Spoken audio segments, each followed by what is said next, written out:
Tasty shrimp fry. ഇത് കൊഞ്ചിൻ്റെ ഷെല്ലോട് കൂടി ഞാൻ ഫ്രൈ ചെയ്തെടുത്തിയ കേട്ടോ. അടിപൊളി ടേസ്റ്റാണ്. നിങ്ങൾക്ക് ഇതുപോലെ വലിയ കൊഞ്ച് കിട്ടുമ്പോൾ ട്രൈ ചെയ്ത് നോക്കുക. ഇത് ഞാൻ കോസ്കോയിൽ നിന്ന് വാങ്ങിച്ച അർജന്റീനൻ റെഡ് ഷ്രിംപ് എന്നും പറഞ്ഞിട്ട് വലിയ കൊഞ്ചായിരുന്നു കേട്ടോ. ഹെഡും ടെയിലും ഒക്കെ എടുത്തിട്ടുണ്ട് കേട്ടോ. അതേ ആ കാലൊക്കെ കളഞ്ഞു. ബോഡിയുടെ ടോപ്പ് പാർട്ടില്ലേ, അതിലേ കൂടെ ഒരു സ്ലിറ്റ് ഇട്ട് കട്ട് ചെയ്ത് ക്ലീനൊക്കെ ചെയ്ത് കാലൊക്കെ കളഞ്ഞു കേട്ടോ.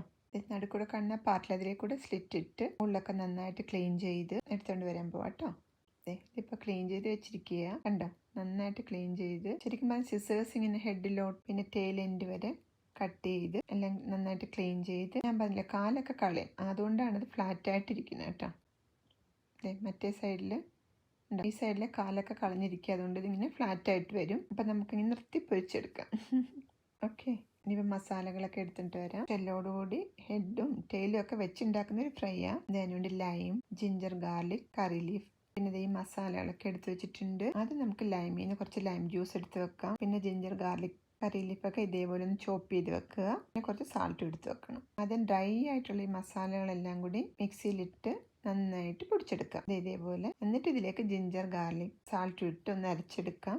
ഇതേപോലെ അരച്ചെടുത്ത ശേഷം എടുത്ത് വെച്ചിരിക്കുന്ന ലൈം ജ്യൂസ് ഇല്ലേ, അത് അതിലേക്ക് ഒഴിച്ച് പേസ്റ്റ് പോലെ അരച്ചെടുക്കണം കേട്ടോ. ഒട്ടും വാട്ടറൊന്നും ആഡ് ചെയ്യണ്ട, ജസ്റ്റ് ലൈം ജ്യൂസ് ഒഴിച്ച് നന്നായിട്ട് അരച്ചെടുക്കണം. ഇതേപോലെ അരച്ചെടുത്ത് മാറ്റി വെച്ചിട്ട് നമ്മൾ ആ ചോപ്പ് ചെയ്ത് വെച്ച കറി ലീഫില്ലേ, അതുമായിട്ട് നന്നായിട്ട് മിക്സ് ചെയ്ത് നമുക്ക് ഷ്രിമ്പിലേക്ക് മാരിനേറ്റ് ചെയ്ത് കൊടുക്കാം. അപ്പം അതിൻ്റെ ഹെഡ് പാർട്ടും ടെയിലും ഇൻസൈഡ് ഔട്ട് സൈഡിലും ഒക്കെ ബാക്കിലും ഒക്കെ നന്നായിട്ട് മാരിനേറ്റ് ചെയ്ത് അറ്റ്ലീസ്റ്റ് 1 hour എങ്കിലും വെക്കണം. ഫ്രിഡ്ജിൽ എടുത്ത് വെച്ചാൽ മതി കേട്ടോ. അല്ലെങ്കിൽ തലേന്ന് മാരിനേറ്റ് ചെയ്ത് വെച്ചിട്ട് ഫ്രിഡ്ജിൽ ഓവർനൈറ്റ് വെച്ച് നെക്സ്റ്റ് ഡേ എടുത്ത് കുക്ക് ചെയ്താലും മതി. കുക്ക് ചെയ്യുമ്പോൾ ഫ്രിഡ്ജിൽ നിന്ന് എടുത്ത് ഡയറക്റ്റ് കുക്ക് ചെയ്യല്ലോ കേട്ടോ. കുറച്ച് നേരം ഔട്ട് സൈഡിലൊക്കെ വെച്ച് കുറച്ച് നേരം ഔട്ട് സൈഡിലെടുത്ത് വെച്ചിരുന്നു. ഇനി നമുക്ക് കോക്കനട്ട് ഓയിൽ ചൂടാക്കി അതിലേക്കിട്ട് ഫ്രൈ ചെയ്തെടുക്കാം. കണ്ടോ ഇതേപോലെ.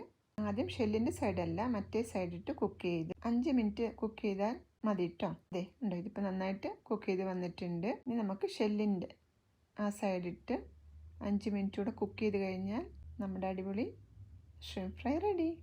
ഉണ്ടോ, നന്നായിട്ടുണ്ട്. അടിപൊളി റെസിപ്പി കേട്ടോ. നല്ലൊരു മസാലയാണ്. ഫ്രൈ ചെയ്യുമ്പോൾ തന്നെ മണമാണെന്നറിയാൻ വരുന്നത്. ആ ചോപ്പ് ചെയ്തിട്ട് കറി ലീഫിൻ്റെയൊക്കെ restaurant style shrimp fry. Try this recipe and enjoy. Really yummy recipe.